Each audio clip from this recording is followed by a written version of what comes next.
SEAL Admiral asked a single-dad mechanic his call sign as a joke until Shadow Wolf made him salute. He laughed at the quiet mechanic fixing his car, until one word, Shadow Wolf, made the Admiral freeze, salute, and realize he'd just mocked the deadliest hero who ever walked away from war to save a little girl. Before we get into the story, comment below where in the world you are watching from today. The Alabama sun beat down mercilessly on the weathered sign of Mercer's Auto Repair as Jake wiped the sweat from his brow. The familiar scent of motor oil and grease filled the air of his small garage, mixing with the earthy smell of red clay dust that seemed to coat everything in this part of the state. Through the open bay door, waves of heat rippled off the asphalt of the empty main street. Inside his office, Maggie sat at a small desk, her legs swinging freely as she concentrated on her math homework. Her pink pencil moved carefully across the paper, tongue stuck out slightly in concentration. Jake smiled at the sight through the grimy window between the garage and office. That little girl had saved him in more ways than she'd ever know. The steady rhythm of Jake's work on Mrs. Henderson's pickup truck filled the quiet afternoon. His prosthetic leg barely slowed him down anymore as he moved between his toolbox and the vehicle, each motion practiced and precise. 8 years of civilian life had taught him to adapt, to find new ways to do what needed doing. A sputtering sound broke through the afternoon quiet, growing louder as it approached. Jake recognized the distinctive rumble of a V8 engine in distress even before he saw the car. The sleek lines of a classic Mustang came into view, the candy apple red paint job dulled by a fine layer of road dust. The engine coughed once more before the car rolled to a stop right outside his garage. Jake set down his wrench and grabbed a shop rag to wipe his hands. As he stepped out into the scorching heat, he could see the driver, an older man with military straight posture, climbing out of the driver's seat. Everything about him screamed career military. The precise haircut, the crisp polo shirt tucked into pressed khakis, the way he surveyed his surroundings with tactical awareness. "Having some trouble?" Jake asked, keeping his voice neutral and professional. The older man turned, his expression a mix of frustration and barely concealed disdain. "Damn thing started running rough about 10 miles back. Shouldn't have listened to my grandson about taking the scenic route through these back roads." Jake nodded, already moving toward the front of the car. "Mind if I take a look?" "Be my guest," the man said, waving his hand dismissively. "Though I doubt you'll find anything my regular mechanic in Mobile missed during the last service." Ignoring the implied slight, Jake popped the hood. The engine bay was immaculate. There was immaculate problem. Someone had put a lot of love into maintaining this. Classic. But Jake's experienced eyes quickly spotted the issue. "Your distributor cap is cracked," he said, pointing to the hairline fracture. "It's letting moisture in, causing misfires. Simple fix." The older man stepped closer, squinting at where Jake pointed.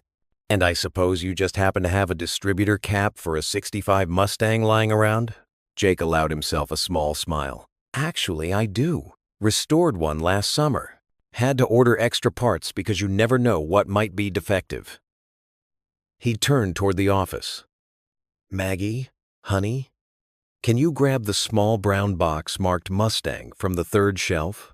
Maggie looked up from her homework, her face brightening at the chance to help. She hopped up and disappeared into the storage room, returning moments later with the requested box. As she approached, she gave the Mustang an appreciative look. "It's pretty," she said, handing the box to Jake, "like a candy apple." The older man's stern expression softened slightly at Maggie's comment, but he quickly covered it with a harumph. "At least someone in this town has good taste in automobiles." Jake opened the box and pulled out the distributor cap, holding it up for inspection. "This should have you back on the road in about 20 minutes. 20 minutes? The man's eyebrows rose. "The shop in Mobile quoted me 2 hours for diagnostic time alone." "No need for diagnostics when you can spot the problem," Jake replied, already gathering his tools. He worked methodically, his movements efficient and precise. The older man watched with poorly concealed interest as Jake's hands moved surely through the repair. "Military?" the man asked suddenly, gesturing to Jake's prosthetic leg. Jake nodded without looking up from his work.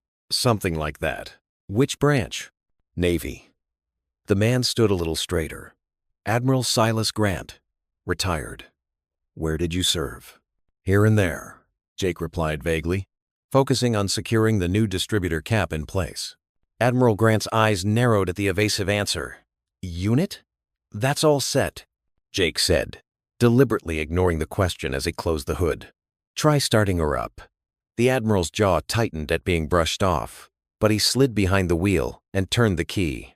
The Mustang's engine roared to life, settling into a smooth idle that was worlds better than its earlier sputtering.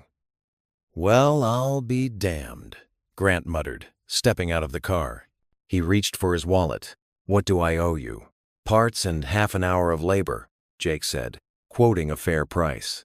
The Admiral counted out the bills, adding a generous tip that Jake tried to refuse. Keep it, Grant insisted. Not often you find someone who knows what they're doing in these small towns. He paused, a hint of amusement crossing his face. What's your call sign, Grease Monkey? Shadow Wolf? Jake went completely still, his hand frozen in the act of accepting the payment. The afternoon heat seemed to press in even heavier as he replied quietly, Used to be. The change in Admiral Grant's expression was immediate and dramatic. The color drained from his face as his eyes widened in recognition. His mouth opened slightly, but no words came out. Without another word, Jake turned and walked back into his shop, leaving the stunned Admiral standing in the shimming heat beside his perfectly running Mustang. The neon sign of Mary's Corner Diner buzzed and flickered against the darkening Alabama sky. Inside, Admiral Silas Grant sat alone in a worn vinyl booth, his coffee growing cold and untouched. His weathered hands trembled slightly as he stared at the yellowed newspaper clipping he always kept in his wallet. SEAL Team missing in action. Presumed dead, the headline declared. Below it, a grainy photo showed a group of soldiers, their faces serious and determined. Third from the left stood Jake Shadow Wolf Mercer, looking younger but just as resolute as the man Silas had met hours ago at the garage. The bold diner's fluorescent lights hummed overhead as Betty, the elderly waitress, approached with a pot of fresh coffee. You okay there, Admiral? Looking like you've seen a ghost. Maybe I have, Betty. Maybe I have. He accepted the refill with a distracted nod. The mission details flooded back, crystal clear, despite the years that had passed.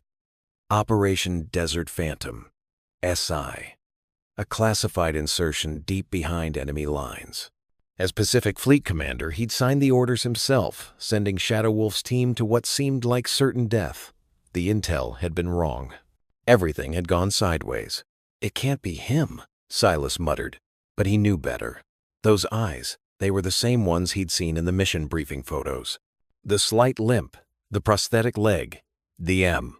It all fit the aftermath reports of the explosion that had supposedly killed the entire team. Except Jake hadn't died. He'd survived and chosen to disappear. The next morning dawned humid and heavy. Silas guided his Mustang back to Abal, Mercer's auto repair, the engine's rough idle, providing a convenient excuse for his return. The garage's bay doors were already open, country music playing softly from an old radio. Jake looked up from under the hood of a pickup truck, wiping his hands on a red shop rag. His eyes narrowed slightly at the sight of the Admiral, but his voice remained professionally neutral. Back so soon? Engines still running a bit rough, Silas said, patting the Mustang's hood. Thought maybe you could take another look. Jake nodded once, his movements deliberate and controlled as he approached the car. Pop the hood. The two men stood side by side, studying the engine in silence. The tension was thick enough to cut with a knife. Finally, Silas spoke, his voice low. You know, losing Shadow Wolf's team hit a lot of us hard. Some folks never really recovered from that day. Jake's hands stilled on the timing belt he'd been examining. For a long moment, only the tick-tick-tick of the cooling engine filled the air. This timing belt needs replacing, he said finally. pointedly ignoring the Admiral's comment. "I can have it done by tomorrow afternoon." "Jake," Silas started. "It's just Mercer now." Jake cut him off, his voice firm but not unkind. "Or the mechanic works fine too." Before Silas could respond, a high-pitched voice rang out across the garage. "Daddy!"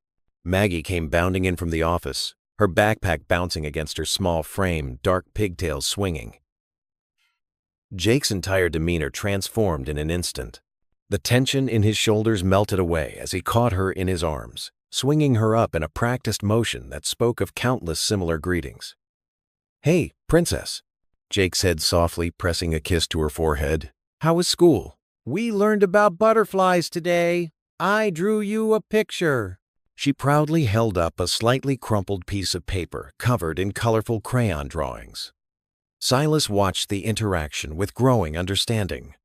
The hardened seal he'd known from mission reports had been replaced by something else entirely, a devoted father whose whole world clearly revolved around this little girl. Jake set Maggie down gently. "Why don't you go put your stuff in the office? I'll be there in a minute to look at that picture." As Maggie skipped away, Jake turned back to Silas, his expression leaving no room for argument. "Whatever you think you know, whatever you came here to say, leave it in the past where it belongs. I left that life for her." He gestured in the direction his daughter had gone. "She's all that matters now." Silas looked at the man before him, the decorated warrior who had chosen to trade his weapons for wrenches, his tactical gear for a mechanic's coveralls, who had found something worth more than duty, honor, or glory. Without another word, the Admiral got back into his Mustang. The engine turned over with a roar, and he drove away, leaving Jake standing in the doorway of his garage. In his rearview mirror, he could see Maggie running back out to her father, paper held high, and Jake kneeling down to give her his full attention. The image stayed with Silas long after the garage had disappeared from view. The more he thought about it, the more questions surfaced. About the mission, about Jake's survival, about the little girl who had given a ghost a reason to live again. But for now, those questions would have to wait. The Saturday morning sun painted golden streaks across the cracked asphalt of Thompson's grocery parking lot. Jake Mercer's old blue pickup truck rattled into a spot near the entrance, its engine ticking as it cooled. Maggie bounced in her seat, her brown pigtails swinging with excitement. "Can I push the cart, Dad? Please?" She looked up at him with those big brown eyes that never failed to melt his resolve. Jake's lips curved into a small smile. "Sure thing, kiddo. Just no racing down the aisles this time." Inside the store, fluorescent lights hummed overhead as Maggie gripped the shopping cart handle, her face scrunched in concentration as she carefully navigated between the produce displays. Jake walked beside her, his prosthetic leg making a subtle click against the linoleum floor. "We need vegetables," Jake reminded her, reaching for a bunch of carrots. Maggie wrinkled her nose. "Do we have to?" "Yes, ma'am. Growing girls need their greens."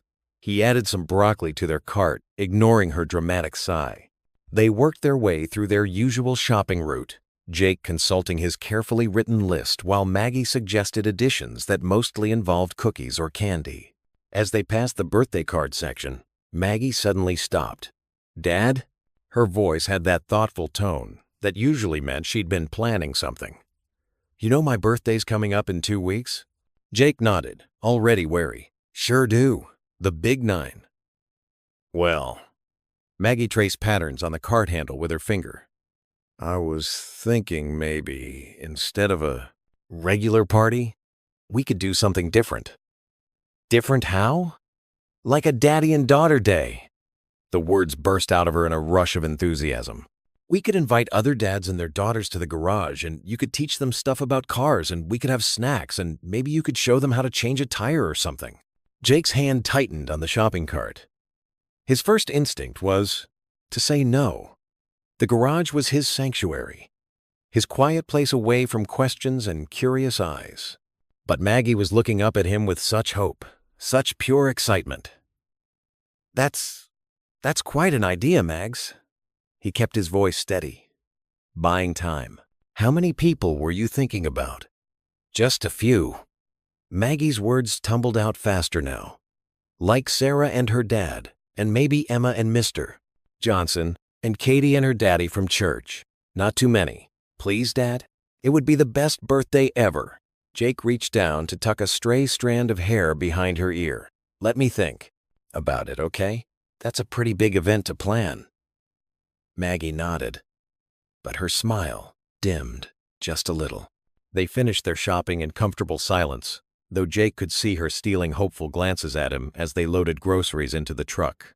Later that night, after Maggie was tucked into bed, Jake sat alone on the front porch. The wooden boards creaked beneath his rocking chair as crickets chirped their evening symphony. In his hands, he held an old photograph, its edges worn soft from years of handling. 6 men stood in the desert sun, their faces streaked with camouflage paint and desert dust. Jake's finger traced over each familiar face. Brothers who had trusted him with their lives. Brothers who had followed him into hell and back. Brothers who still haunted his dreams. He set the photo on his knee and pulled out Maggie's latest crayon drawing from his shirt pocket. It showed stick figures of various sizes, all holding hands in front of what was clearly meant to be his garage. Daddy and Daughter Day was written across the top in wobbly rainbow letters. The contrast between the two images made his chest ache. Those two worlds weren't meant to touch. He'd built this quiet life brick by brick, wrench by wrench, specifically to keep Maggie safe from his past, to keep her innocent of the shadows that sometimes still woke him in cold sweats.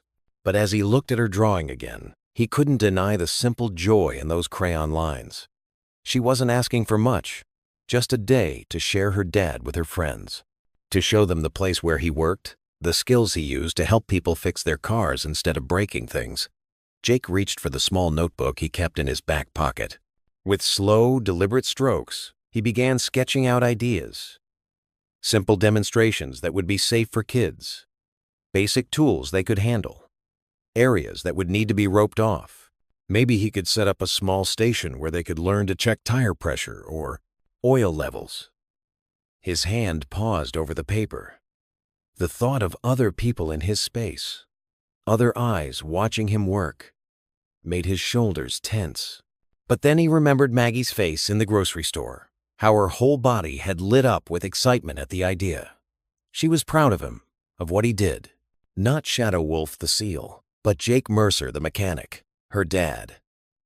The crickets sang louder as night deepened, and Jake continued to sketch his plans in the yellow porch light. Each line was a battle between his instinct to hide and his desire to give his daughter the birthday she wanted. He didn't know which side would win yet, but for now, he kept drawing, kept planning, kept trying to find a way to bridge his two worlds without breaking either one. The morning dew still clung to the grass when Admiral Silas Grant's Mustang pulled up to Jake's garage. He sat in the car for a moment, 2 paper cups of coffee steaming in the holders, watching Jake work through the open bay door. The mechanic moved with precise efficiency, his prosthetic leg hardly affecting his fluid movements as he checked the alignment on an old Chevy. Silas grabbed the coffees and stepped out, his shoes crunching on the gravel. Jake looked up, his expression guarded but not unwelcoming. He wiped his hands on a red shop rag and gave a slight nod.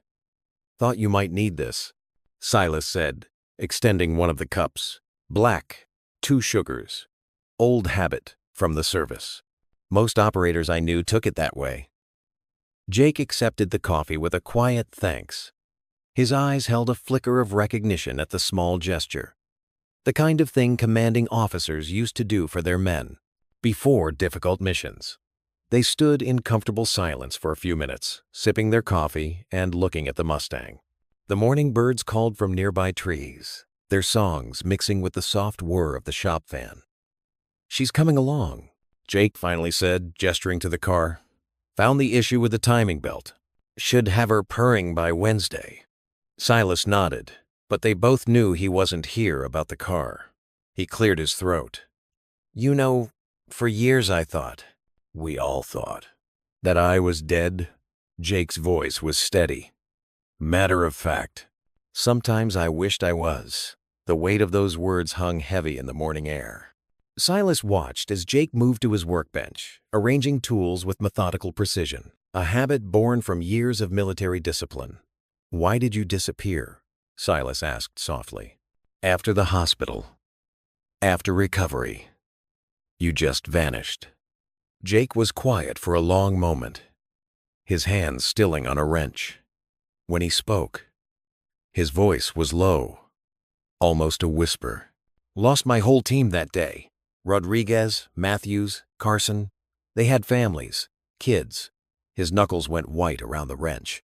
"I led them in. I was supposed to bring them home." Silas stepped closer, his coffee forgotten. "The intel was bad. We didn't know." "Doesn't matter what we knew," Jake cut in. "I was their team leader. Every night I see their faces. Hear Matthews talking about his son's baseball game. Rodriguez showing pictures of his new baby." He set the wrench down, with careful control. "The medals, the honors, they felt like a mockery. So I left." "And Maggie?" Silas asked gently. A different kind of pain crossed Jake's face. "Sarah, Rodriguez's sister, she couldn't. After losing him, she fell apart. Drugs." He swallowed hard. "I'd check on her sometimes. Tried to help. When she got pregnant with Maggie, she cleaned up for a while, but—" He shook his head. "Maggie was 2 when Sarah overdosed. No other family. I couldn't let her end up in the system." "So you became a father," Silas said softly. Jake's expression softened slightly. "Best mission I ever accepted. She saved me as much as I saved her, given me something to live for, to be better for." Silas set his coffee down, his hands shaking slightly. "Jake, I need to tell you something." He took a deep breath. "That mission, I signed the order. The intel came across my desk, and his voice cracked. "I approved it. All these years, knowing what happened. It's eaten at me." Jake studied the older man's face, seeing the genuine anguish there. The silence stretched between them, broken only by the distant sound of birds and the soft whir of the shop fan. Finally, Jake spoke, his voice gentle but firm. "We all did our duty, Admiral. You made the best call you could with what you knew. I've made my peace with that." Silas's eyes grew wet. "How can you?" "Because holding on to it doesn't bring them back," Jake said. "And it doesn't help Maggie grow up in a world where her daddy can't forgive." From inside the house came the clatter of pans, and a young voice called out, "Daddy, I made pancakes." A small, genuine smile crossed Jake's face. He looked at Silas and said quietly, "Excuse me, Admiral. That's my real mission." The words were simple, but they carried the weight of a man who had found his true purpose, not in combat or glory, but in the simple, profound act of being a father. The late afternoon sun cast long shadows across Main Street as Jake walked with Maggie, a stack of bright yellow flyers tucked under his arm. The paper announced Daddy and Daughter Day at Mercer's Garage in bold letters, with cheerful drawings of tools and hearts that Maggie had added herself. "Can we put one in Miss Sarah's bakery window?" Maggie bounced alongside him, her dark curls swaying with each step. "She always gives me a cookie when we go in." Jake smiled down at his daughter. "Sure thing, sweetheart." Miss Sarah's first on the list. The bell above the bakery door chimed as they entered. The smell of fresh bread and cinnamon filled the air. Sarah, the elderly owner, brightened at the sight of them. "Well, if it isn't my favorite customers, what brings you two by today?" Maggie ran up to the counter. "We're having a special day at Daddy's garage. Can we put up a flyer?" Of course, honey." Sarah took the offered paper, studying it with genuine interest. "What a wonderful idea.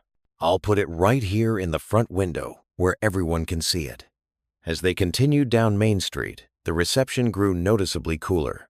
The hardware store owner barely glanced at them before mumbling something about no space for another flyer. The cafe manager just shook his head, and turned away. Maggie's initial excitement began to fade. "Why don't they want our flyers, Daddy?" Jake squeezed her hand. "Sometimes people are just busy, Princess. Don't worry about it." They approached Thompson's General Store, where a group of men lounged outside on wooden chairs. Jake felt their stares as he and Maggie passed by. He'd learned to recognize that particular kind of look, the one that said they saw his prosthetic leg and Maggie's brown skin and decided they knew everything about him. "Hey there, Shadow Wolf," one of the men called out mockingly. Jake kept walking, keeping Maggie close. Another man spat on the ground and muttered something under his breath. Ugly words about mixed families that made Jake's jaw clench. He felt Maggie's hand tighten in his, and his heart ached, knowing she was old enough to understand the tone, if not the exact words. Jake stopped and knelt down to Maggie's level, his prosthetic leg adjusting smoothly with the motion. He looked into her eyes, seeing the hurt there that she was trying so hard to hide. "How about we go get some ice cream?" he asked softly. "I think we've put up enough flyers for today."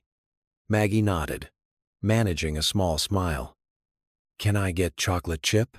"You can get whatever flavor you want, sweetheart."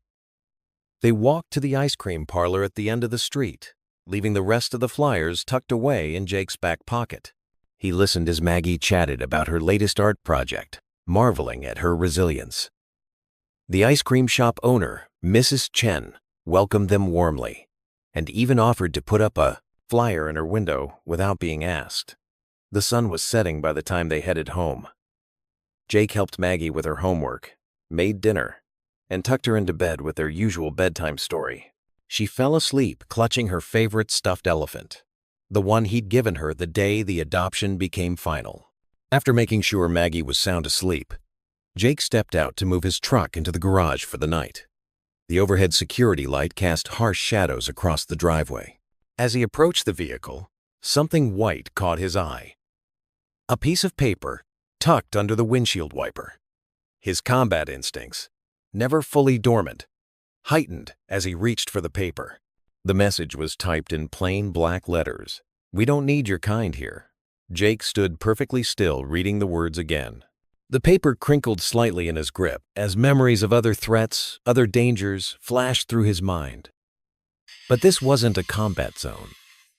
This was his home, where his daughter slept peacefully just yards away. With controlled movements, he walked into his office and pulled open the bottom drawer of his desk. Inside lay a small box containing things he never wanted Maggie to see. His Purple Heart, the folded flag from his team's memorial service, and now, this note. He placed the paper in the box and closed the drawer, his jaw tight with the effort of restraint. Through the window, he could see Maggie's nightlight casting a gentle glow through her curtains. That light, that peace, was what mattered, not the darkness that some people carried in their hearts. Jake took a deep breath and straightened up. Tomorrow would be another day. Tomorrow they would continue planning their event, continue building their life here, continue proving that love was stronger than hate. But for now, he needed to check the locks one more time and try to get some sleep. As he made his final security sweep of the house, Jake's thoughts weren't on the threat or the men who'd tried to intimidate him. Instead, he thought about the drawings Maggie had made for the flyers, about Mrs. Chen's kindness, about Sarah's genuine smile. He thought about all the reasons he'd chosen this quiet life, and all the reasons it was worth fighting for. Not with fists or weapons, but with patience, dignity, and unwavering love for the little girl who had saved him as much as he had saved her. The morning sun beat down on the garage's weathered sign as Jake worked under the hood of a beaten-up pickup truck. His hands moved with practiced precision, finding problems and solutions with equal ease. The familiar scent of motor oil and metal filled his nostrils, a comfort zone he'd carved out for himself in this small corner of Alabama. The crunch of tires on gravel announced a visitor. Jake didn't need to look up to know it was Admiral Silas Grant's Mustang. The distinctive purr of that engine had become familiar over the past week. Morning, Jake, Silas called out, his boots scraping against the concrete floor as he approached. In his hands, he held what looked like an old folded newsletter. Jake straightened up, wiping his hands on a red shop rag.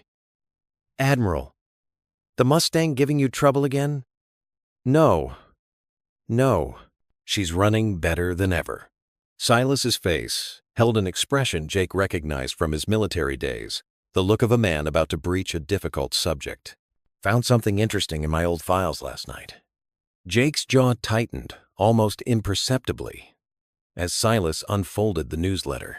The yellowed paper bore the Navy's insignia at the top, dated nearly a decade ago. Shadow Wolf leads successful extraction in hostile territory. Silas read aloud. Lieutenant Jake Mercer's tactical expertise saves 12 civilian hostages. He looked up at Jake. You were more than just another SEAL, son. You were a legend. Jake turned back to the truck engine, his shoulders tense. That was another life. A life worth remembering. Silas pressed, following him around the vehicle. Those 12 families got to see their loved ones again because of you. That kind of leadership, that kind of courage, it doesn't just disappear. Through the office window, Jake could see Maggie at her usual spot. Tongue stuck out in concentration as she worked on her math homework. She looked up and waved, her smile brightening his world like it did every single time. I lead a different kind of life now, Jake said quietly. Silas laid the newsletter on the workbench. You're still leading, Jake. Whether you see it or not, that daddy and daughter day idea of yours, that's leadership. Standing tall when others try to push you down, that's courage. Jake picked up a wrench, turning it over in his calloused hands. Some folks around here might disagree with that assessment. All the more reason to step into the light, Silas said, his voice carrying the weight of experience. You've got influence, Jake. More than you know. That little girl in there, she sees it. I see it. The way you handle yourself, the respect you show others even when they don't deserve it. That's the kind of example this town needs. Jake's hand unconsciously moved to his prosthetic leg, a habit he'd developed when deep in thought. The metal and plastic under his jeans represented both loss and survival, a permanent reminder of the price of service. I didn't come here to be an example, Jake said. I came here to give Maggie a normal life. And you have, Silas agreed. But maybe that's not where the story ends. Maybe there's more good you can do, right here, right now. The words hung in the air between them, heavy with possibility. Jake looked at the newsletter again, at the younger version of himself mentioned in those lines of text. He remembered the weight of responsibility, the fierce determination to protect those in his care. I'll think about it, Jake finally said, his voice low but steady. Silas nodded, knowing better than to push further. That's all I ask. He turned to leave, but paused at the door. By the way, Mayor Brooks mentioned the Memorial Day event coming up. Said she could use someone with your background to speak about service, about unity. Jake watched the Admiral's departure through the garage's open door, his mind already turning over the implications of stepping into such a public role. The newsletter lay on his workbench, like a bridge between his past and present. Later that evening, Jake sat on the edge of Maggie's bed, their nightly ritual of prayers coming to a close. Her room was a splash of color against the otherwise modest house. Drawings taped to walls, bright blankets, and a string of fairy lights that made shadows dance across the ceiling. Wilson's cat find its way home, Maggie finished, her hands clasped together. Then she opened her eyes, looking at Jake with that penetrating gaze that sometimes made him wonder who was raising whom. Daddy? Yes. Sweetheart? Were you a hero? She asked, her voice small but curious. Like in the stories? Jake's throat tightened. He reached out to smooth her hair, buying time to find the right words. The The newsletter's headlines flashed through his mind, along with memories of missions he'd never share, of brothers he'd lost, of choices that still woke him in the night. "I used to be," he said softly. "Now I just want to be your hero." Maggie's arms wrapped around his neck in a fierce hug. "You already are," she whispered. After tucking her in and turning off the lights, Jake stood in the hallway for a long moment. The house was quiet, except for the gentle hum of the air conditioning and the distant song of crickets through the open windows. He pulled out his phone and scrolled to Mayor Brooks's number, which he'd saved after their last interaction about business permits. His thumb hovered over the call button as Silas's words echoed in his mind. "Step into the light." The phone rang twice. Before Mayor Brooks answered, "Jake, this is unexpected." "Ma'am," he said, his voice steady despite the weight of the decision. "About the Memorial Day event. If you still need a speaker, I'd like to help." There was a pause on the other end, then a warm response. "We'd be honored to have you, Jake. Truly honored." As he ended the call, Jake looked back at Maggie's door, where a sliver of fairy light still peeked through the bottom crack. Sometimes, he realized, being a hero meant more than just saving lives in far-off places. Sometimes it meant standing up, speaking out, and showing your daughter that courage came in many forms. The early morning light barely touched the horizon when Jake pulled up to his garage in his old pickup truck. Maggie sat beside him, her pink backpack clutched to her chest, still sleepy from their morning routine. She'd insisted on coming early to work on a special drawing for their upcoming Daddy and Daughter Day event. Jake's hands tightened on the work steering wheel as he rounded the corner. The garage door came into view, and his heart stopped. Crude black spray paint defaced the front of his business. A massive swastika sprawled across the white surface, its edges dripping with fresh paint. In one fluid motion, Jake reached over and gently covered Maggie's eyes with his calloused hand.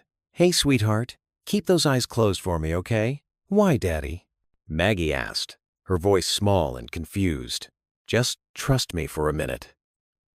Jake helped her out of the truck, keeping her facing away from the garage. He guided her to the small office door on the side. "Remember that new coloring book we got? Why don't you start working on that while I make a quick phone call?" Once Maggie was settled at her usual spot, Jake stepped outside and pulled out his phone.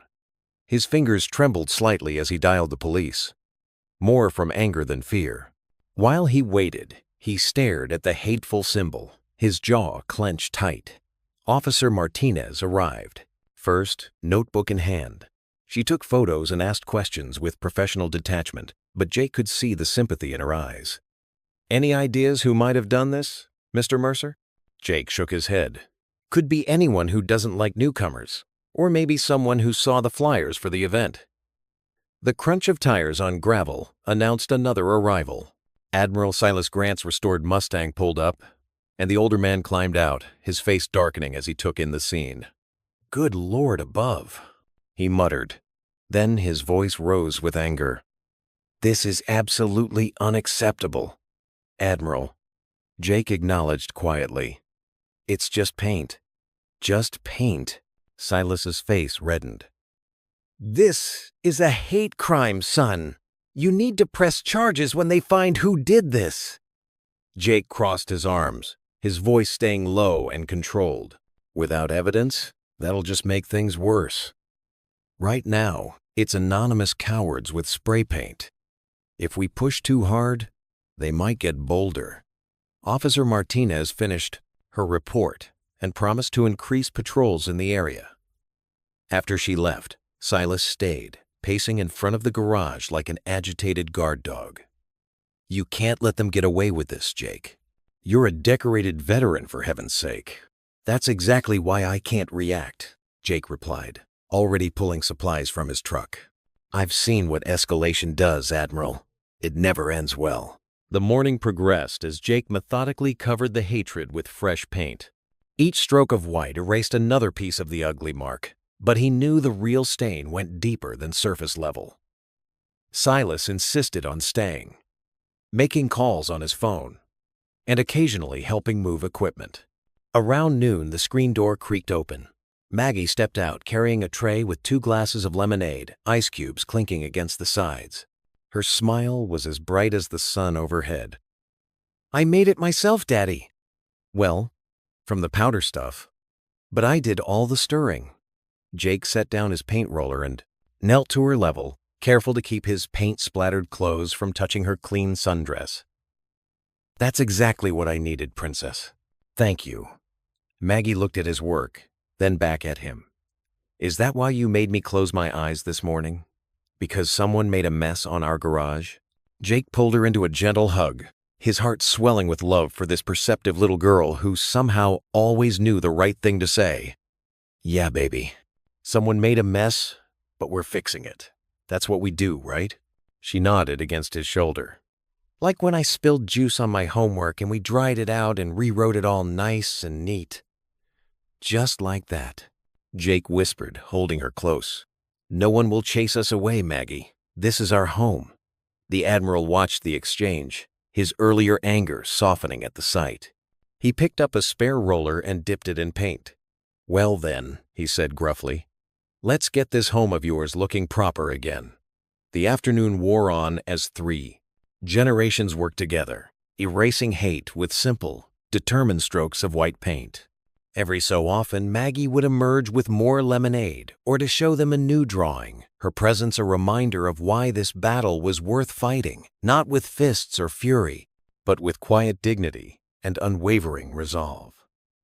The morning sun cast long shadows across Jake's garage as he arranged the last of the orange safety cones in the parking lot. His hands moved with practiced efficiency, though his heart raced with uncertainty.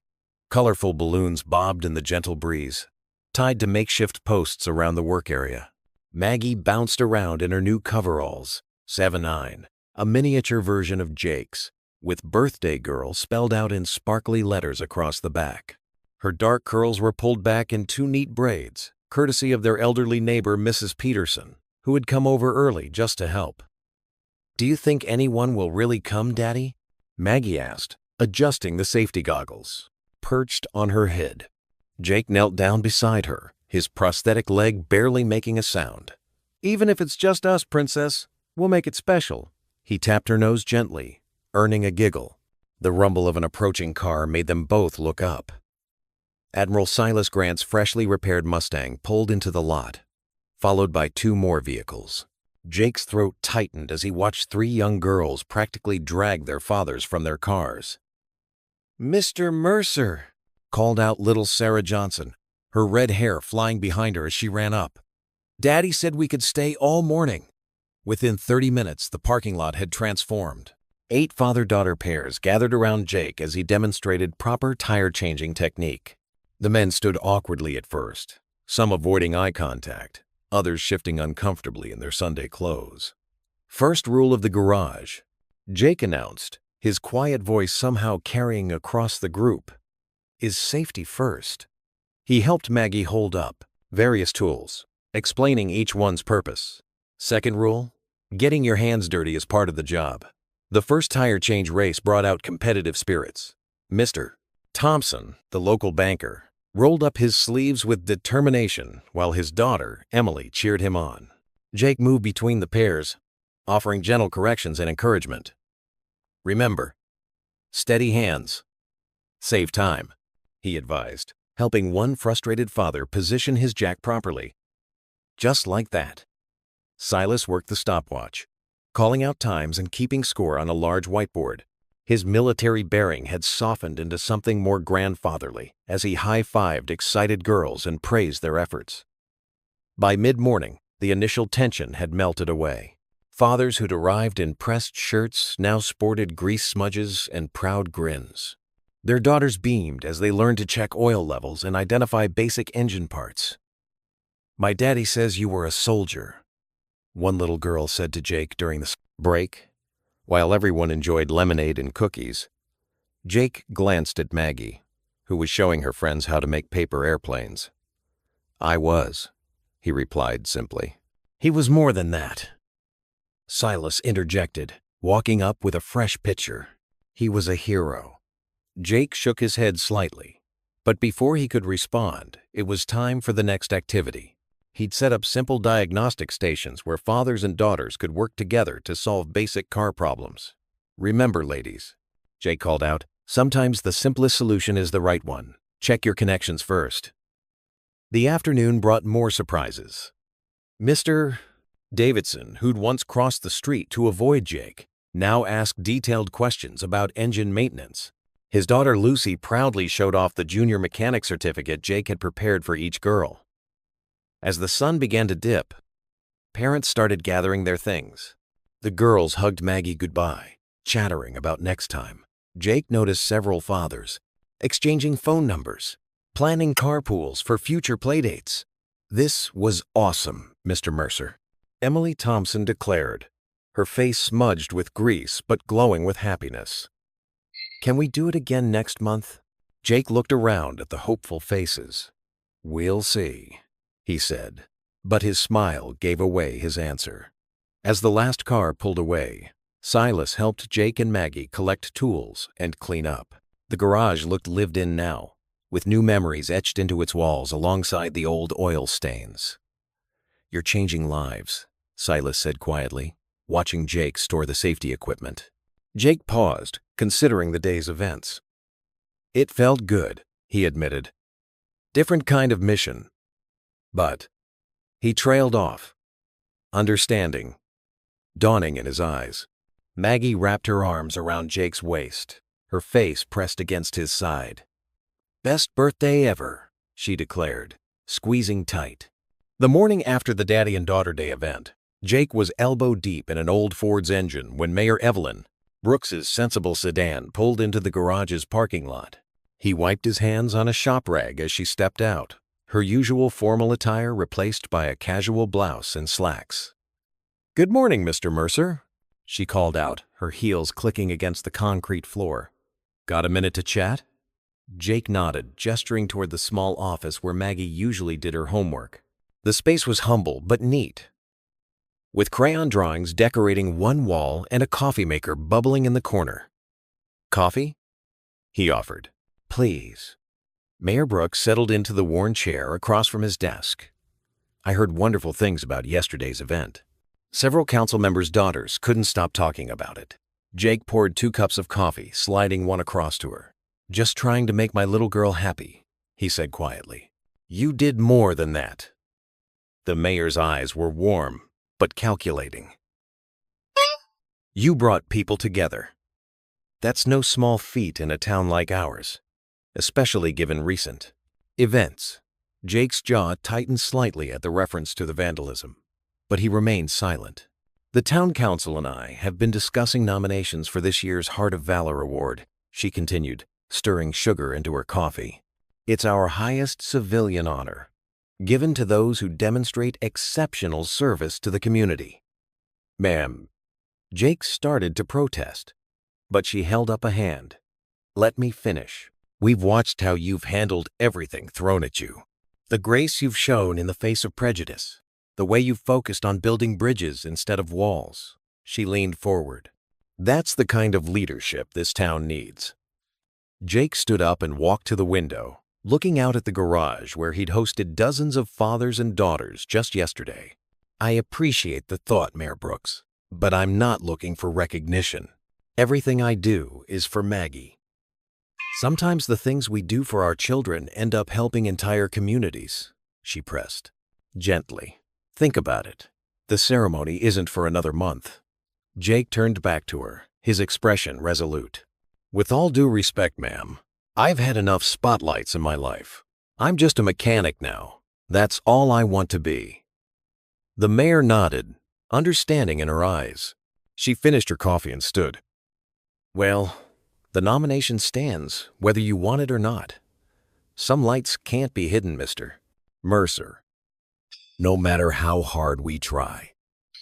After she left, Jake sat heavily in his chair, running a hand over his face. The quiet of the garage was interrupted by the rumble of a familiar engine, the Admiral's Mustang. Silas walked in a few minutes later, carrying 2 fresh cups of coffee from the diner down the street. "Saw the mayor leaving," he said. setting one cup on Jake's desk. Looking mighty pleased with herself, Jake groaned. She wants to give me some award. Heart of Valor. Good, Silas said firmly. About time someone recognized what you're doing here. I'm not doing anything special, Jake insisted. And I don't need the spotlight, the attention. Silas interrupted, his voice gruff but kind. Son, I've watched you these past weeks. You're not just fixing cars here. You're fixing people, communities. Jake shook his head. I'm trying to stay out of trouble, Admiral. Keep my head down. Give Maggie a stable life. Silas set his coffee down and fixed Jake with a steady gaze. You don't need to be in the light, Jake. His voice softened. You are the light. Whether you accept that award or not, people see it. They feel it. Yesterday proved that. Jake didn't respond, but something in his expression shifted slightly.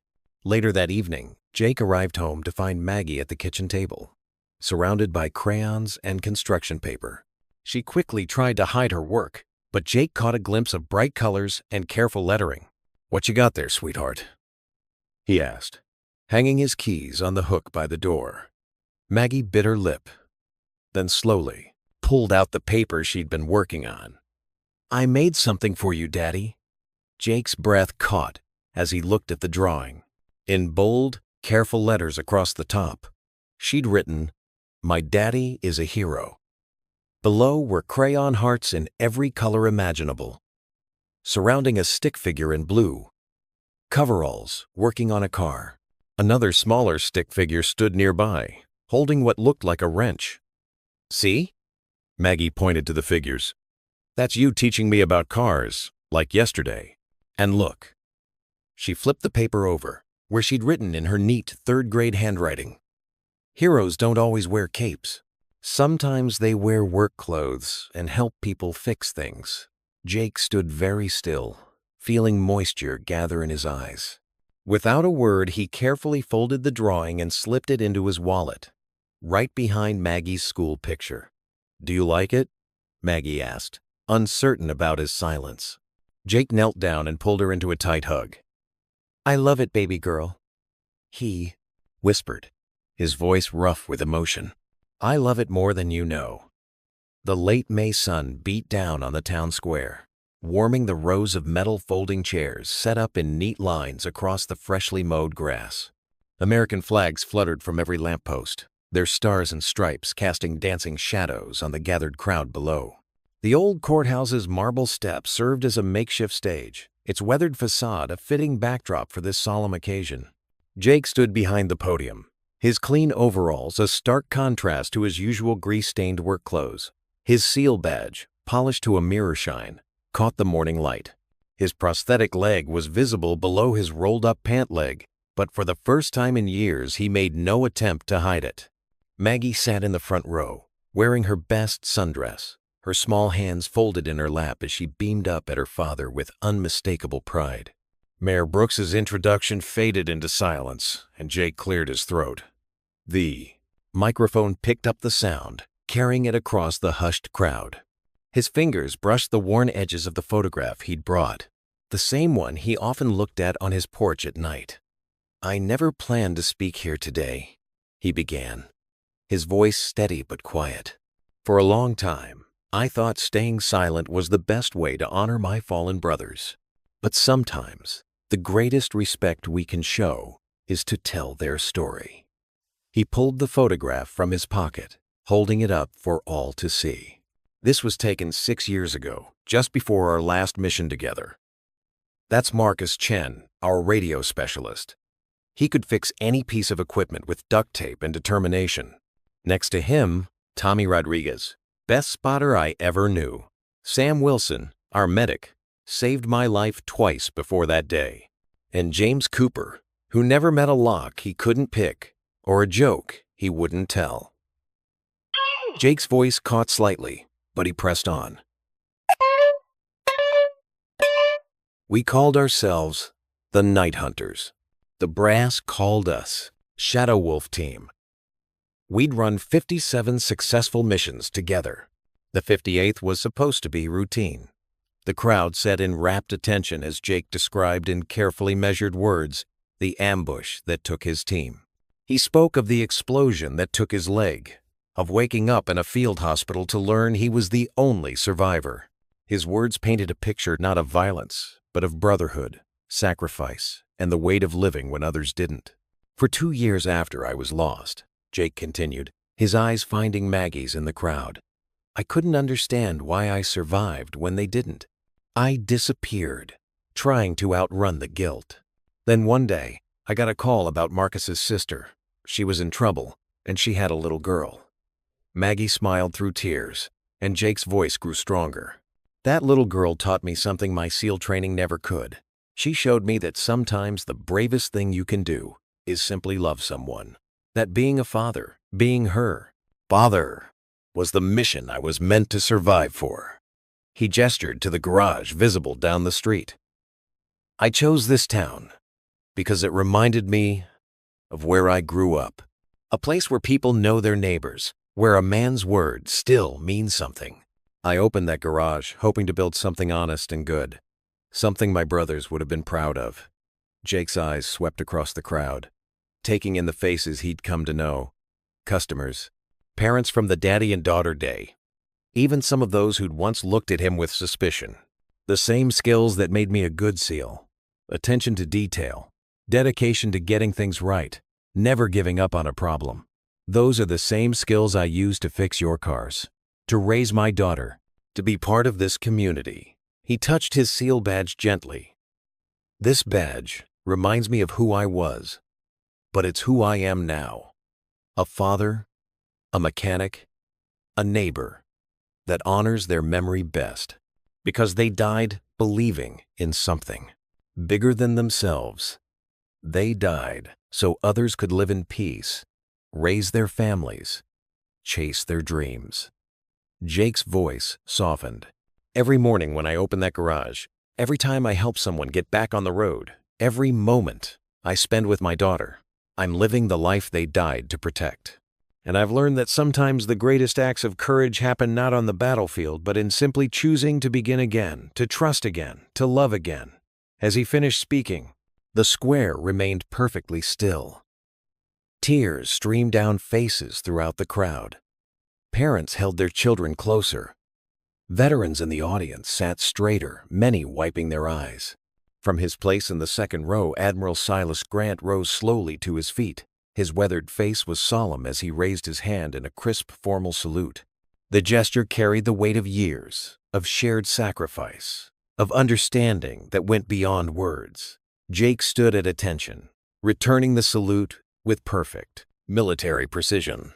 The moment hung in the air, heavy with meaning.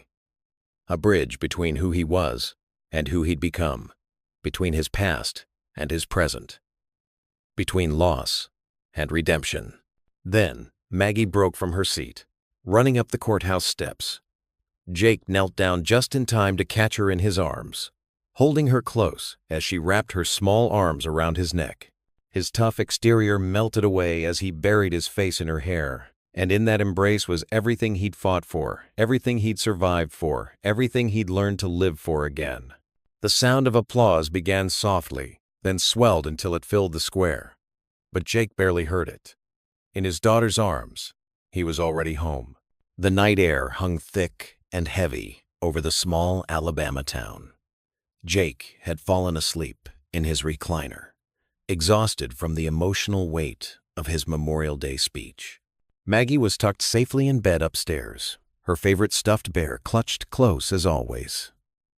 A sharp crackling sound pierced the quiet. Jake's eyes snapped open, military instincts instantly alert. Something wasn't right. The acrid smell hit him before he saw it. Smoke, dark and oily. It crept under the door connecting the house to the garage. Maggie! Jake bolted upstairs, his prosthetic leg forgotten as he moved with the fluid grace of his SEAL days. He burst into her room, scooping her up along with her bear. Baby, wake up. We need to get out. Maggie stirred, confused. Daddy, what's wrong? Fire. Hold tight to me.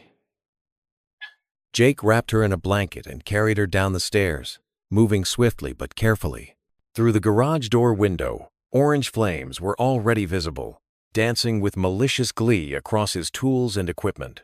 Outside, neighbors were gathering on the street. Mrs. Thompson from next door was already on her phone, calling 911. "Jake? Oh Lord, the garage?" she called out. Jake set Maggie down safely on the grass. "Stay with Mrs. Thompson," he ordered, then sprinted to the garden hose. The flames were spreading fast, consuming years of work and memories. The heat was intense, warping metal and shattering glass. Jake aimed the pathetic stream of water at the base of the fire, but he knew it was futile. This was no accident. The fire was too aggressive, too fast. Sirens wailed in the distance as more neighbors emerged from their homes. Some stood in shocked silence. Others whispered among themselves. A few pulled out phones to record the destruction. Jake kept fighting, even as the heat drove him back step by step. The fire truck arrived, with a screech of brakes, and professional firefighters took over. Jake stumbled back, covered in soot, watching helplessly as his livelihood burned. Maggie ran to him, tears streaming down her face as she clutched her bear. He wrapped his arms around her, trying to shield her from the sight. "My drawings," she whimpered. "All my drawings were in your office." Jake's throat tightened. Those crayon masterpieces had decorated his walls for years. "It's okay, baby. You can make new ones." But his voice cracked on the words. The firefighters worked efficiently, but it was too late to save much. The flames had done their work well. As the last embers were doused, Jake stood in what remained of his shop. The roof had partially collapsed. Tools he'd collected over years were warped beyond recognition. The careful organization of parts and pieces was now just twisted metal and ash. Chief Martinez approached, his face grim. "Jake, this wasn't natural. We found evidence of accelerant. Someone did this deliberately." Jake nodded numbly. He'd known, of course. The threatening note, the swastika. This was just the final act. He watched as the fire trucks packed up their equipment and drove away, their red lights reflecting off the wet, blackened ruins of his dreams. Maggie hadn't left his side, her small hand gripping his tightly. Her bear was stained with soot where she'd pressed it against his dirty clothes. The neighbors gradually dispersed, leaving father and daughter alone in the pre-dawn darkness. Jake knelt in the ashes, picking up a charred wrench. It had been his father's, passed down when he first started working on cars. Now, it was just another piece of debris. He let it fall from his fingers, the clang of metal on concrete echoing in the empty shell of his shop. The sky began to lighten, pink and orange streaks mocking the destruction below. Jake hadn't moved from the dining room table since coming inside to clean up. He sat there, still as stone, staring at nothing. His coffee had gone cold, untouched. Maggie appeared in the doorway, her bear dragging on the floor behind her. She'd changed clothes, but her face was smudged where tears had cut through the soot. Her small voice broke the heavy silence. "Are we leaving town?" Jake didn't respond. Couldn't respond. The light that had finally returned to his eyes after years of darkness, the purpose he'd found in this small town, it was all ashes now. His hands lay open and empty on the table, covered in cuts and burns he didn't remember getting. The words of his Memorial Day speech echoed mockingly in his mind. Hope, community, new beginnings. Maggie waited for an answer that didn't come. Her father, her hero, sat broken at the table, as gray and lifeless as the ruins of their garage. The morning sun streamed through the window, but it couldn't reach the darkness in Jake's eyes. The morning sun filtered through dusty windows, casting long shadows across cardboard boxes scattered throughout Jake's living room. Each box represented another piece of their life being packed away, another admission of defeat. The garage's destruction had shaken Jake to his core, leaving him hollow inside. "Please, Daddy, don't make us leave." Maggie stood in the doorway, her small fingers clutching the doorframe. Her eyes were red from crying, and her normally bouncy curls hung limp around her face. "This is our home." Jake paused, a framed photo of their first day in the house halfway into a box. His hands trembled slightly as he set it back down. "Sometimes, sweetheart, we have to make hard choices to keep safe. But you said we don't run anymore." Maggie's voice cracked. "You promised." Jake's throat tightened as he remembered that conversation. They'd been sitting on the porch swing, watching fireflies dance in the twilight. He told her stories about his SEAL team, about standing strong in the face of fear. "Baby, this is different," he managed. But the words felt hollow, even to him. Maggie stepped forward, her chin lifted with determination that reminded him so much of himself. "No, it's not. You told me 2 weeks ago. We shine, Daddy. We don't hide." Her voice grew stronger with each word. "You said that's what heroes do." The box in Jake's hand suddenly felt impossibly heavy. He set it down, his prosthetic leg creaking as he lowered himself to one knee in front of his daughter. Her small hands reached for his face, wiping away tears he hadn't even realized were falling. "You're right," he whispered, pulling her into his arms. "You're so right, baby girl." Maggie wrapped her arms around his neck, and Jake felt his walls crumbling.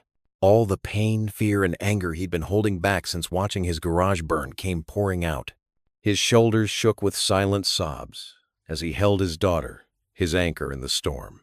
"I'm scared," he admitted quietly, something he'd never said aloud before. Not in combat, not during his recovery, not even when he'd first taken on raising Maggie alone. "Me too," she whispered back, her breath warm against his neck. "But we're scared together, right?"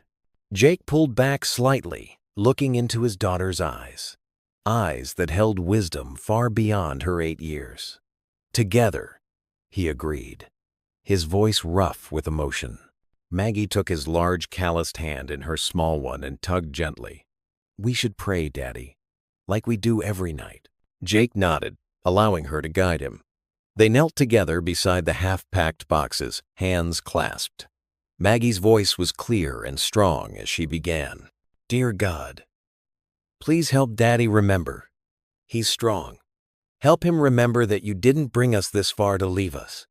Help us be brave, even when it's hard." She squeezed his hand.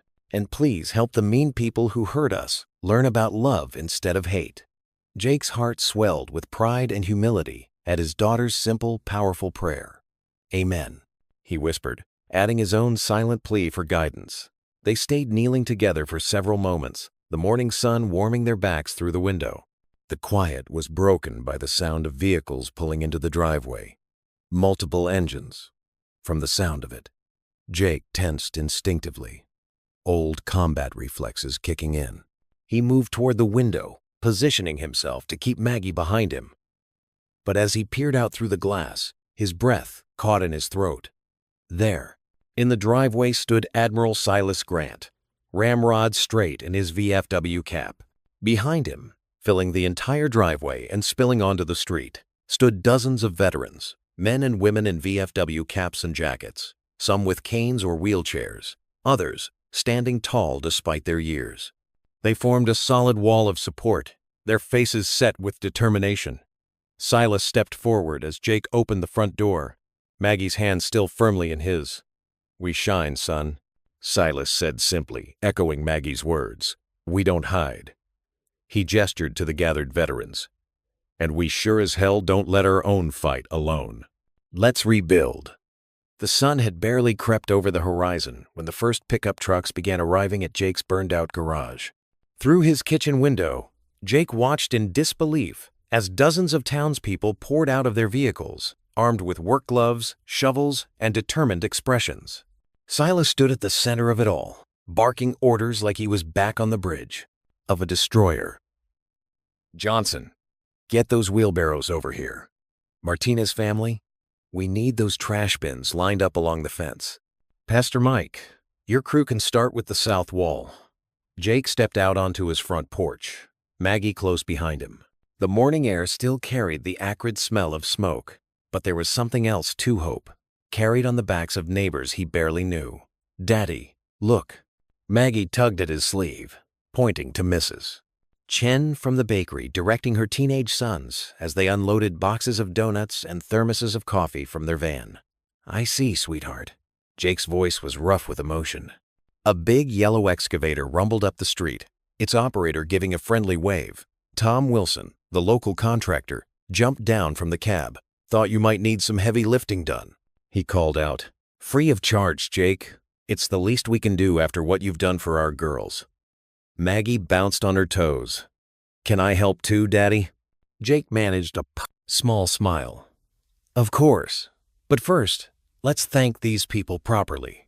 They walked together toward the growing crowd.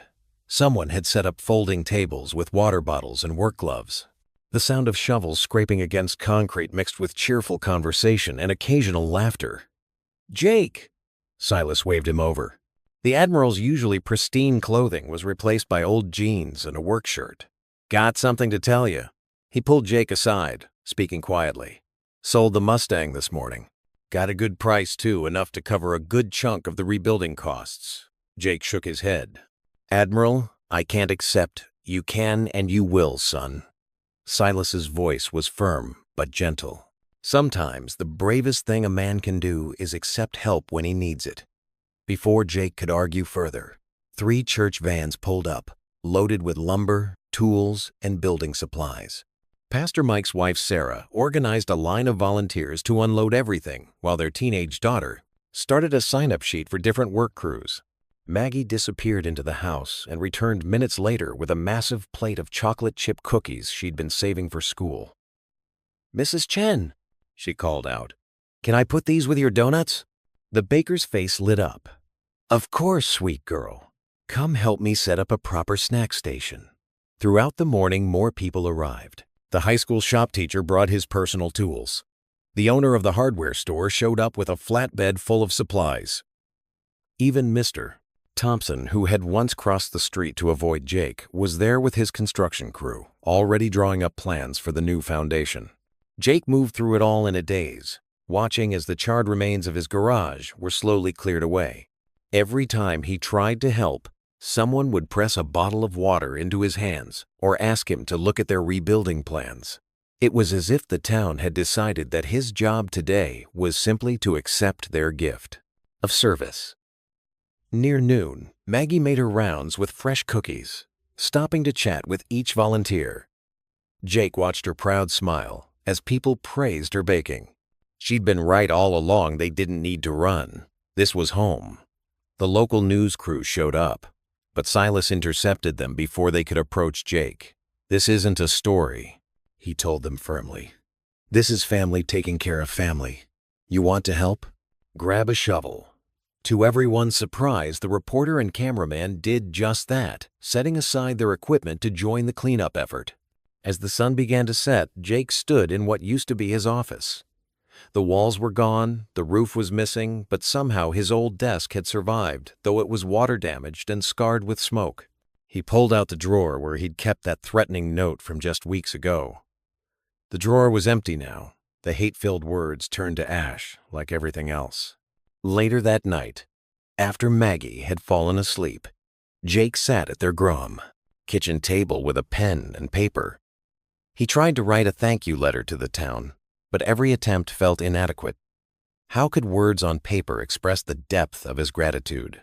Each spark of kindness cast more light than any flame of hatred. He wrote, then crossed it out. "Your generosity rebuilt more than just a garage."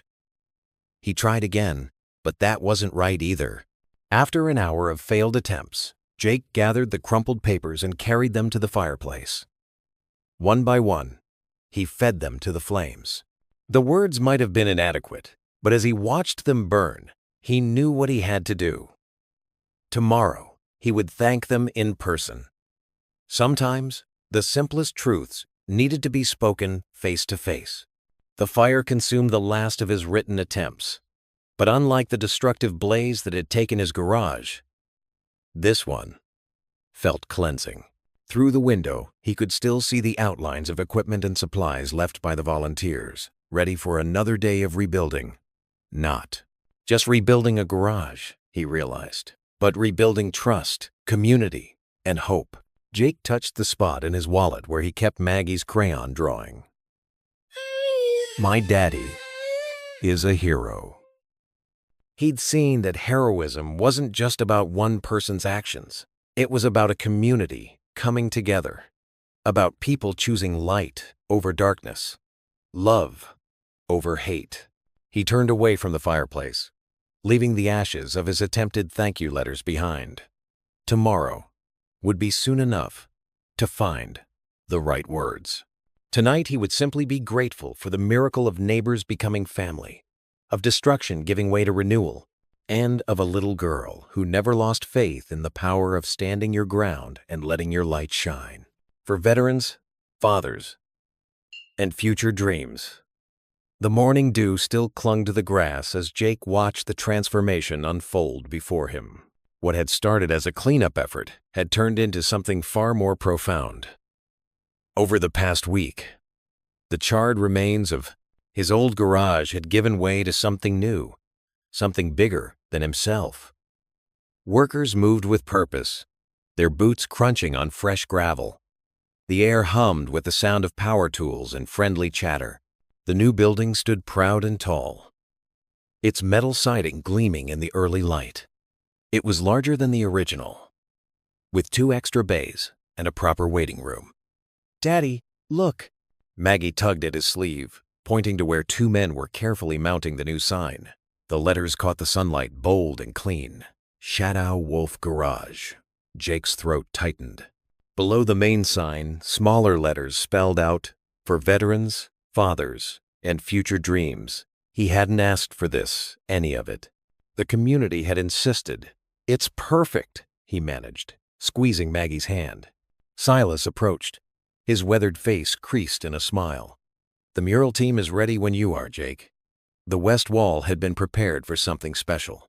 Jake pulled out an old photograph from his wallet, creased and worn, but clear enough. His SEAL team, all of them grinning, arms around each other's shoulders, young, alive, forever frozen in that moment of brotherhood. The artists worked with quiet reverence, transferring the image to the wall. Each face emerged with careful detail, not just a painting, but a memorial.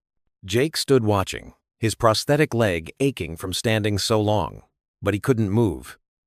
He owed them this much. "They'd be proud," Silas said softly, standing beside him, "especially of what you've built here." Inside, the garage was state-of-the-art. The VFW had rallied other veterans organizations, and donations had poured in. New lifts gleamed under LED lights. The tool chest was fully stocked. But it was the little touches that kept catching Jake's eye: the coffee station in the waiting room, the small play area for kids, the discreet ramp beside the steps. Maggie had been busy too. She'd set up her office in the corner of the waiting room, a small desk with crayons and paper, for when other kids come with their dads, she'd explained. By mid-afternoon, the mural was complete. Jake stood before it, taking in each familiar face. His team watched over the garage now, their presence a reminder of why he'd chosen this path. Not just to honor their memory, but to build something new from the ashes of loss. "Time for the ribbon cutting," Silas announced, appearing with a large red ribbon and scissors. Jake shook his head. "No ceremony, please." "Just this once," Silas insisted. "Let people celebrate with you." A small crowd had gathered: workers, volunteers, neighbors. Many faces Jake now recognized from the Memorial Day ceremony. Even a few of the fathers who'd attended the Daddy and Daughter Day stood among them, their girls perched on their shoulders. Maggie took the scissors from Silas and held them out to Jake. Together, Jake knelt beside her, wrapping his large hand around her small one on the scissors handle. The ribbon parted with a satisfying snip, and spontaneous applause broke out. As the crowd began to disperse, Jake noticed something else: a small brass plaque beside the entrance. He hadn't authorized this. Moving closer, he read, "Dedicated to those who served, those who sacrificed, and those who carry on. Remember, we shine, we don't hide." His own words, spoken to Maggie, now cast in metal. A permanent reminder. The last of the workers and well-wishers trickled away as evening approached. Silas lingered, helping Jake arrange the final details inside. They worked in comfortable silence, each movement purposeful. "You know," Silas said finally, "when I first recognized you in those coveralls, I thought I was seeing a ghost. Now I realize I was seeing the future." Jake nodded, unable to speak for a moment. "Thank you," he managed finally. "For everything." Silas squeezed his shoulder and headed for the door. "Make us proud, Shadow Wolf." The waiting room, her latest drawing, clutched in her hand. Jake gently took it from her fingers. It showed the garage, with stick figures of various sizes standing in front. "My family" was written across the top in crooked letters. The sun was setting now, painting the sky in deep purples and oranges. Jake stood in the doorway of his new garage. No, his new mission. The mural caught the last rays of sunlight, his team watching over him. The sign above gleamed, "Shadow Wolf Garage." With Maggie sleeping peacefully inside and the quiet of evening settling around him, Jake reached for the switch. The open sign hummed to life, casting a warm glow into the gathering dusk. For the first time in years, he felt the weight lift from his shoulders. This was where he belonged. Jake took a deep breath and smiled. He was at peace, finally. The morning sun cast long shadows across the newly painted walls of Shadow Wolf Garage. Jake stood back, admiring the fresh lettering above the entrance. The new sign gleamed, "For veterans, fathers, and future dreams." Beside him, Maggie bounced on her toes, her small hand wrapped in his. "It's so pretty, Daddy," she said, beaming at the mural of his SEAL team that now adorned the eastern wall. The sound of scuffling feet made Jake turn. Two teenage boys stood at the edge of the parking lot, their shoulders hunched, faces drawn with tension. One boy, tall and lanky with disheveled brown hair, kept his eyes fixed on the ground. The other, shorter with freckles spread across his pale face, gave his friend a gentle push forward. Jake recognized the taller boy immediately, Tommy Matthews, the troubled kid from church who'd lost his father in Afghanistan. Jake had tried reaching out to him months ago, offering to teach him about cars. But Tommy had shut him out.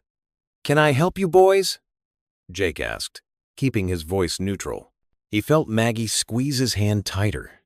Tommy took a shaky step forward, his friend hanging back. "Mr. Mercer," his voice cracked. I need to tell you something." Jake noticed the boy's hands trembling. He knelt down to Maggie's level. "Sugar, why don't you go check on those new socket sets we got yesterday? Make sure they're all in order?"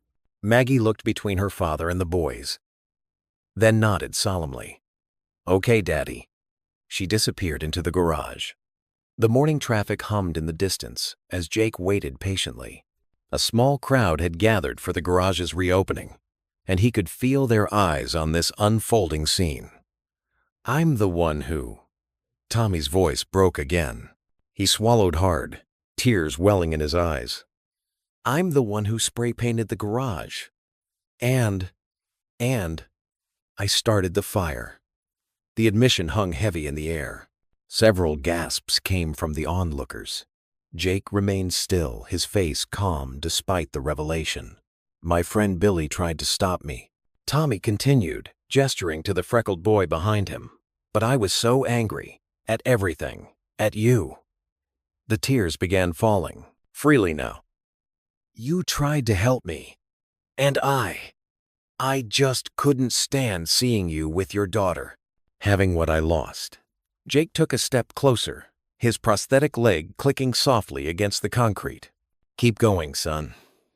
When you spoke at Memorial Day about losing your team, about finding purpose again," Tommy's shoulders shook with sobs, "I realized you knew exactly how I felt about losing Dad. And I'd done something terrible to you." Billy moved forward to support his friend, but Tommy waved him off. He straightened his back, trying to find strength. "I was wrong. So wrong. And I'm sorry." Tommy's voice cracked again. "I'll turn myself in. To the police. I'll work to pay for everything. I couldn't live with myself anymore without telling you." The crowd had grown larger now. Silas stood at the front, his weathered face tight with emotion. Several veterans from the VFW who'd helped rebuild were there too, along with families from church. Jake took another step forward. He could see the fear in Tommy's eyes, the expectation of punishment, of rejection. It was a look he knew well. He'd seen it in his own reflection years ago. After losing his team, Tommy, Jake's voice was gentle but firm. "Look at me, son." The teenager raised his tear-stained face. "Hate is a chain," Jake said, his words carrying across the now silent parking lot. "It weighs you down, keeps you trapped, makes you do things you never thought you'd do." He glanced at the mural of his SEAL team, then back at Tommy. "I've carried that chain too. After I lost my team, I wanted to burn the whole world down." Jake reached out and placed a hand on Tommy's shoulder. "But that chain? You're free now. The moment you chose truth over fear, chose to face what you'd done, you broke it." Tommy stared at him in disbelief. But I destroyed your garage. Everything you built." Jake gestured at the new building. "Look around, son. What was destroyed got rebuilt. Better than before. Sometimes that's how healing works." He squeezed Tommy's shoulder. "I forgive you." The sound of spontaneous applause broke through the morning air. People were wiping tears from their eyes, and Silas had to turn away for a moment, using his handkerchief to dab at his face. Tommy's legs seemed to give out, and Jake caught him in a hug as the boy broke down completely. Billy watched from nearby, relief written across his features. "Mr. Mercer," Tommy managed between sobs, "I don't deserve this." Jake held him steady. "None of us deserve grace, son. That's what makes it grace." The applause continued to roll through the crowd. Maggie had reappeared in the doorway, her small face split with a knowing smile. She caught her father's eye and gave him a thumbs up. Tommy finally pulled back, wiping his eyes with his sleeve. "What? What happens now?" "Now?" Jake looked at the newly painted sign above them. "Now you help me live up to what that sign promises.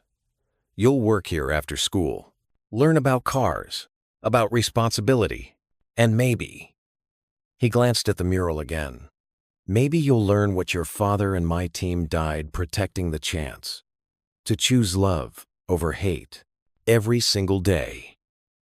The morning sun had risen higher now, casting its warm light across the new beginning, unfolding in the parking lot of Shadow Wolf Garage. The applause finally died down. But the feeling of healing, of chains being broken, lingered in the air like a promise. The autumn breeze carried the scent of cotton candy and barbecue through the town square. Streamers in red, white, and blue danced between lampposts, and a banner stretched across Main Street proclaimed, "Shadow Wolf Garage Grand Opening Festival." Children darted between food stalls, while parents chatted in clusters, their laughter mixing with the twang of country music from the temporary stage. Jake stood at the edge of the crowd, his prosthetic leg hidden beneath pressed khakis.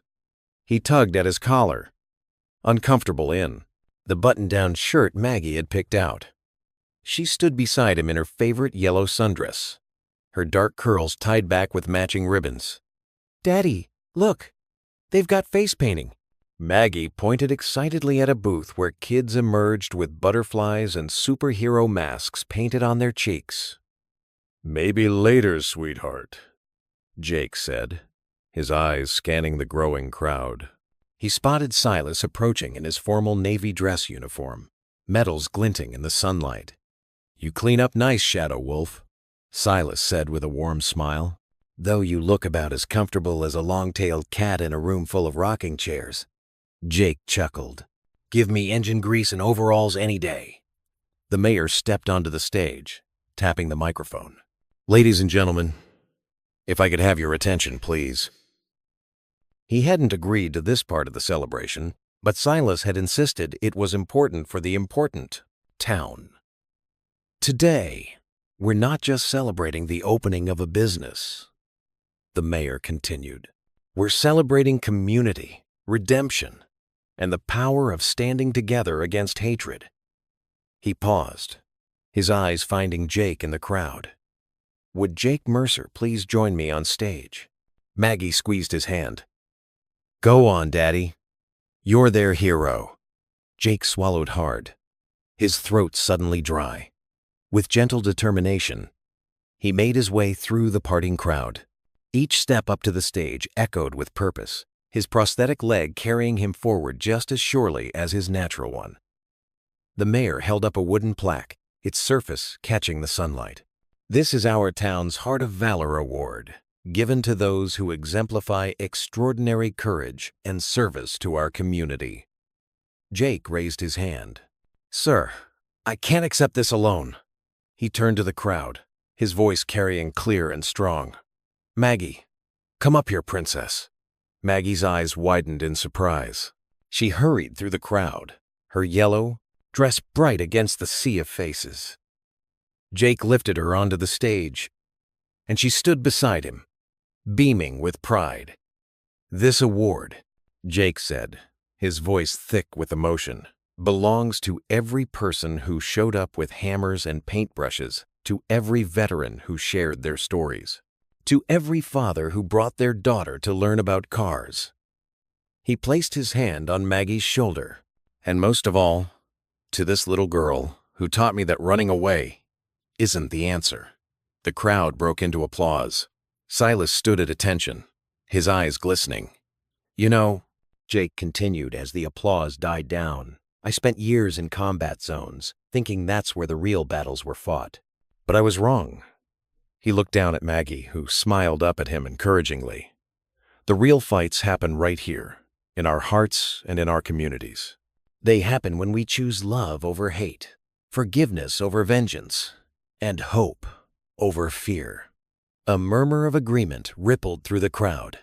In the 100-padded front row, Jake spotted the two teenage boys who had vandalized his garage. They stood with their heads high now, wearing Shadow Wolf Garage t-shirts and volunteer badges. When my garage burned down, I wanted to run. It was what I knew how to do. Disappear, start over, somewhere else. Jake's voice grew stronger. But my daughter reminded me of something important. She said, "We shine, Daddy. We don't hide." Maggie wrapped her arms around his waist, and Jake had to pause to steady his voice. This town taught me that true strength isn't in how well you fight, but in how well you love. It's in how you get back up when life knocks you down.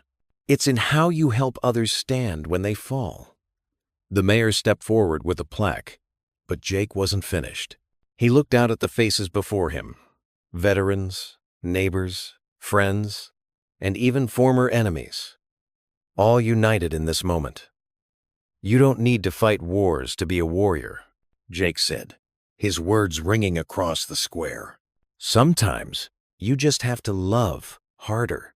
The crowd erupted in thunderous applause, rising to their feet in a wave of emotion. Cheers and whistles filled the air as Jake stood tall, one arm around his daughter, the other holding the Heart of Valor Award that belonged not just to him, but to an entire community that had learned to shine together. The late afternoon sun cast long golden shadows across the freshly painted Shadow Wolf Garage, where the joyful sounds of laughter and bluegrass music filled the warm Alabama air. A gentle breeze caught the edges of the new Shine On banner, making the bright yellow fabric dance against the cloudless sky like a beacon of hope. The banner itself was Maggie's idea, hand-painted letters in her careful 8-year-old script, surrounded by tiny drawings of wrenches and hearts. Jake leaned against his familiar workbench, its surface now cleared of engine parts and covered instead with colorful activity sheets. He watched with quiet, satisfaction as fathers and daughters crowded around a vintage engine block he'd set up as a teaching station. Their faces glowed with curiosity and wonder, some tentative, others bold with excitement. The sight reminded him of something he'd nearly forgotten, that learning could be pure joy. "Okay, everyone," Jake called out, his voice carrying easily through the transformed space. The hubbub quieted as eager faces turned toward him. "Who can tell me what this little part does for the engine?" He held up a spark plug between his thumb and forefinger, its metal surface catching the light. Immediately, a forest of small hands shot into the air, some waving frantically for attention. "Pick me! Pick me!" called out little Emma, her pigtails bouncing as she jumped up and down beside her father, a soft-spoken accountant who'd never touched an engine before today. Maggie sat cross-legged on a clean, paint-splattered drop cloth in the corner, her own workspace, surrounded by younger girls who looked up to her with obvious admiration. She was helping them piece together colorful plastic model engines, her patience gentle and encouraging. Her dark curls were tied back with a rainbow ribbon that caught the light when she moved, and her junior mechanic badge, a gift from Silas, gleamed proudly on the chest of her miniature coveralls. Every time Jake spoke to the group, she'd pause in her work to look up at him with such pure pride that it made his chest tight with emotion. The entire garage had been transformed for this special daddy-daughter day. Strings of warm fairy lights twinkled along the metal rafters like indoor stars, and cheerful red checkered tablecloths covered the workbenches that now groaned under the weight of homemade dishes brought by grateful mothers. The rich aroma of Mrs. Johnson's famous apple pie mingled with the familiar sense of motor oil and clean metal, creating an atmosphere that was oddly comforting, a blend of home and honest work. "Daddy!" Maggie called out suddenly, her sweet voice cutting through the gentle noise. She waved him over with paint-stained fingers. "Sarah's daddy doesn't know how to change oil in his truck yet. Can you show him the right way?" Jake's smile came easily now, no longer feeling foreign on his face. He made his way through the crowd of families, stepping carefully around little girls in frilly dresses who were sprawled on the concrete floor, absorbed in their engine puzzles. Several veterans who'd become regular fixtures at the shop nodded respectfully as he passed. These were men who understood what it meant to find purpose again, and they'd brought their own daughters to share in this healing space. The sight of tough, calloused hands gently guiding small fingers around wrench handles had become wonderfully common here. Tom Bradley, Sarah's father and a newcomer to town, stood nervously beside an old pickup truck Jake had wheeled into the demonstration area. His work shirt was still crisp and clean, marking him as someone more comfortable with spreadsheets than spark plugs. "Remember, everyone," Jake addressed the gathered crowd, his tone patient and encouraging. "It's about learning something new together." His hands moved with practiced precision as he demonstrated the oil change, but he kept his movements slow and deliberate, making sure even the smallest onlookers could follow along. The most important tool in any garage isn't a wrench or a drill. It's patience. From the doorway of the small office, Admiral Silas Grant stood with his arms crossed, watching the scene unfold before him. His weathered face, usually set in stern lines from decades of military command, had softened into something approaching wonder.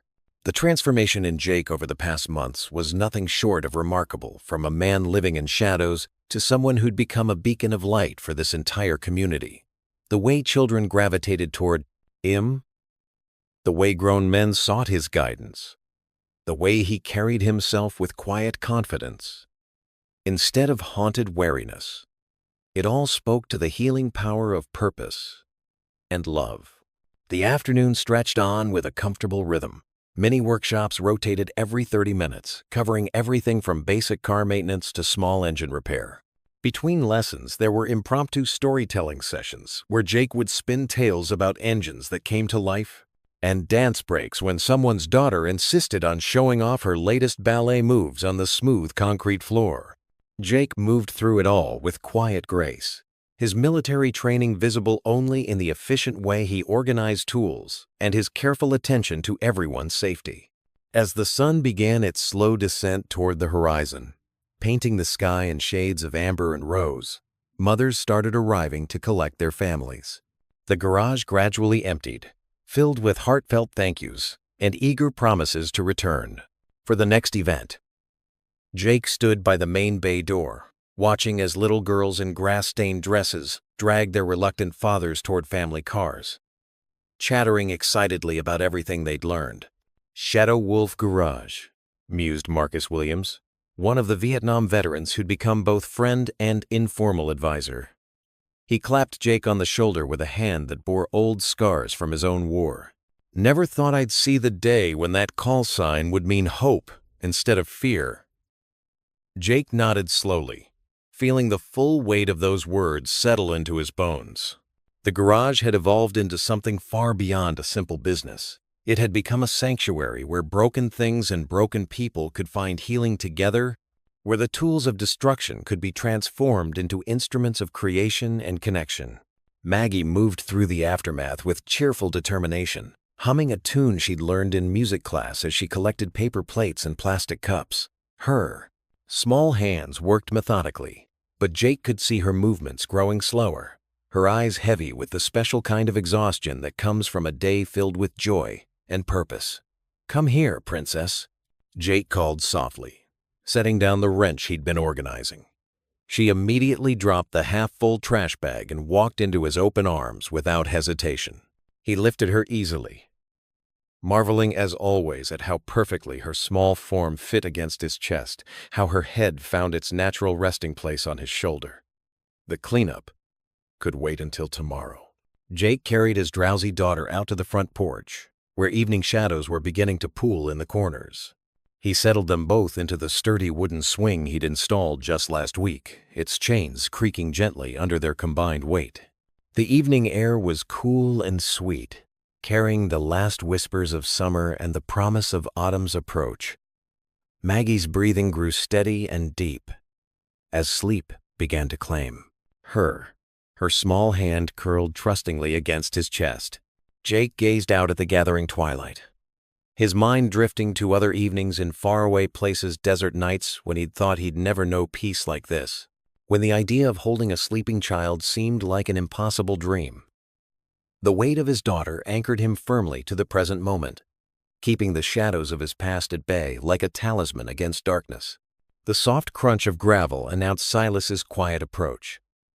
The Admiral moved with careful respect, his footsteps deliberately light so as not to disturb the peaceful scene before him. He stopped at the bottom of the porch steps, his military bearing still evident despite his civilian clothes and the years that had softened his edges. No words were needed between them. The two men looked at each other across the space that separated them, understanding flowing between them like a river finding its course. The past had been acknowledged. Forgiveness had been offered and accepted.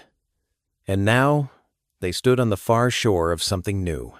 Then, with deliberate and ceremonial movement, Silas raised his weathered hand in a formal military salute, not to the warrior Jake had once been, but to the man he'd chosen to become. It was a gesture of respect, of recognition, of completion. Jake felt something deep within his chest, finally, settled into place. He shifted carefully in the swing, keeping Maggie secure and warm against him. Her peaceful breathing, a constant reminder of what truly mattered. For the first time since leaving the service, since losing his team, since thinking he'd lost himself, he returned the salute with precision and quiet pride. Shadow Wolf had indeed returned not to the battlefield, but to life itself. And this time, surrounded by love and purpose and the gentle sounds of home, he wasn't going anywhere. What would you do if you were in their place? Comment your answer below, and let's see how you'd rewrite the B ending. If you enjoyed the story of Jake Shadow Wolf Mercer, I handpicked the next story that you will enjoy. Please don't miss this one. Click here to watch it.